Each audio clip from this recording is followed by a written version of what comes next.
Dasma shqiptare prezanton. Përshëndetje të gjithëve. Unë që po ju shkruaj jam Shpresa. Jam 51 vjeçe dhe jetoj në qendër të qytetit dhe miqtë e mi me quajnë gjithmonë çapkëne, sepse nuk më pëlqen t'i bindem rregullave të moshës sime.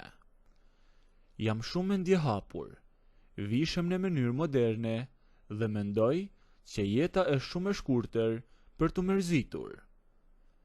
Nga ana tjetër e familjes sime, në një fshat të thellë e të izoluar, jeton nipi im Arbri. Arbri është 27 vjeç, një djalë i gjatë, punëtor, por jashtëzakonisht i ndrojtur. Ai ka rritur bageti gjithë jetën. Nuk ka dalë pothuajse kurrë nga fshati dhe nuk e njeh fare jetën e zhurmshme të qytetit. Për të bota rrotullohej rreth fushës dhe stineve. Gjithçka ndryshoi kur Arbri bleu një telefon inteligjent dhe hapi llogarinë e tij të parë në Facebook. Nuk dinte as si ta përdorte mirë. Më dërgoi ftesë për miqësi dhe unë, duke qeshur, ja pranova me njëherë. Mirëmbrëma Teze, si je, më shëndet? Ishte mesazhi i tij i parë, i shkruar me shumë zyrtarizëm dhe turp. Mirë o Arbro, po ti pse kaq i ftohtë? Mos më thirr Teze, se me duket vetja sikur kam shkuar 80 vjeçe. Ja ktheva unë me shaka.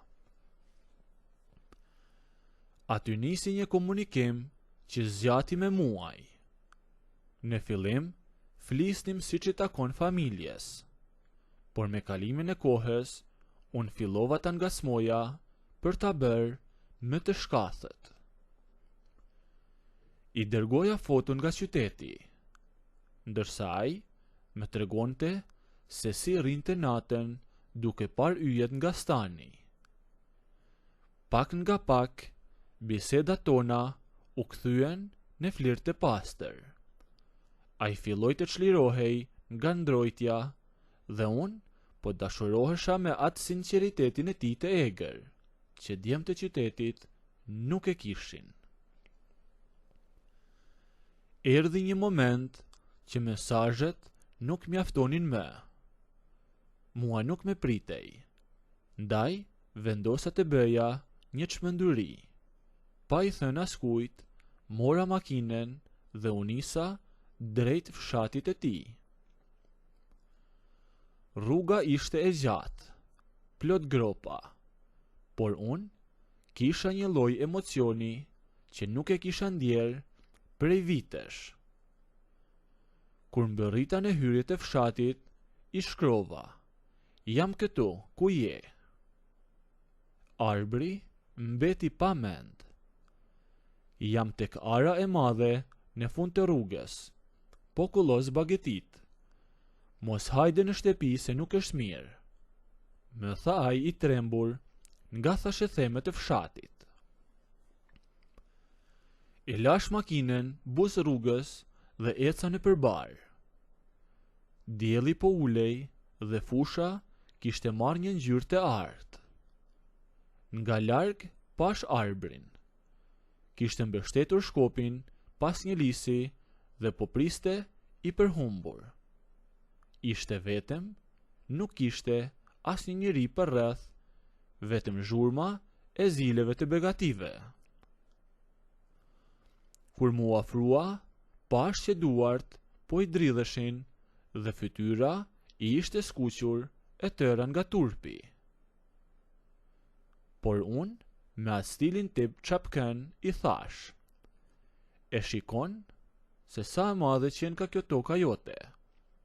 U habite që erdha vërtet. Nuk po e besoj, Shpresa, më tha ai, duke përdorur emrin tim për herë të parë pa fjalën Teze.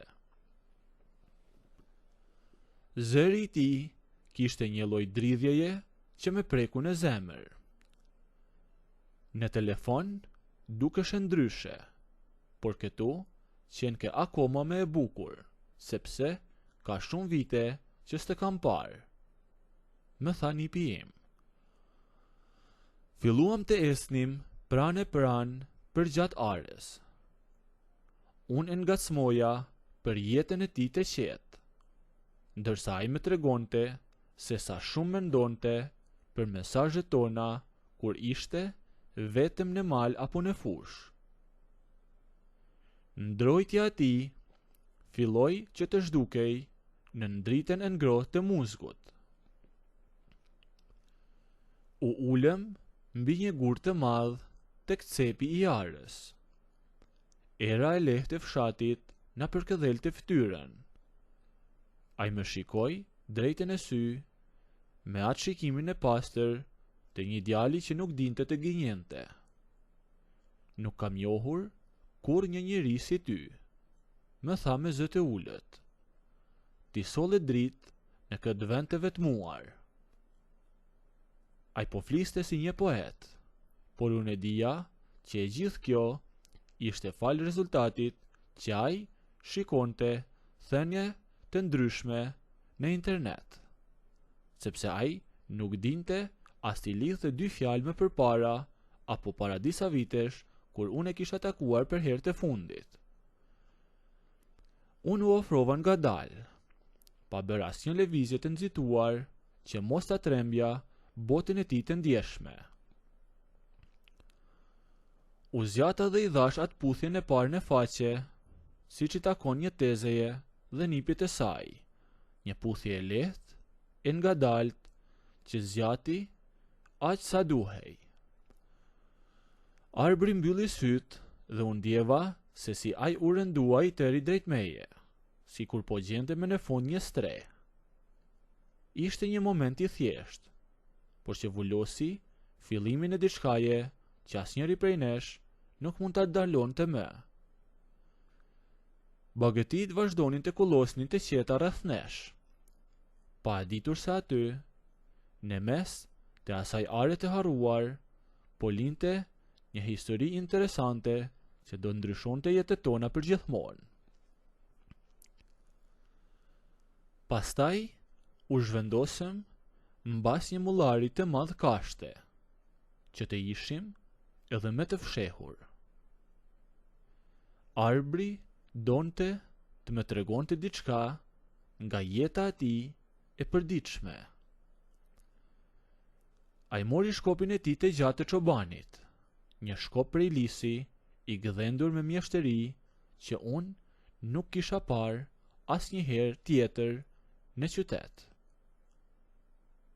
Filloi të më tregonte një lojë të vjetër fshati, duke e rrotulluar shkopin me aq shpejtësi dhe duke goditur tokën me saktësi, saqë më la pa fjalë.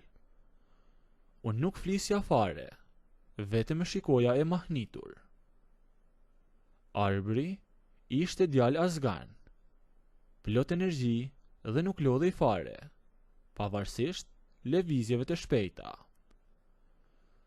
Duke parë forcën dhe shkathësinë e tij në mes të asaj natyre, thash me vete, ja vlejti vërtet çdo grope asaj rruge që bëra deri këtu.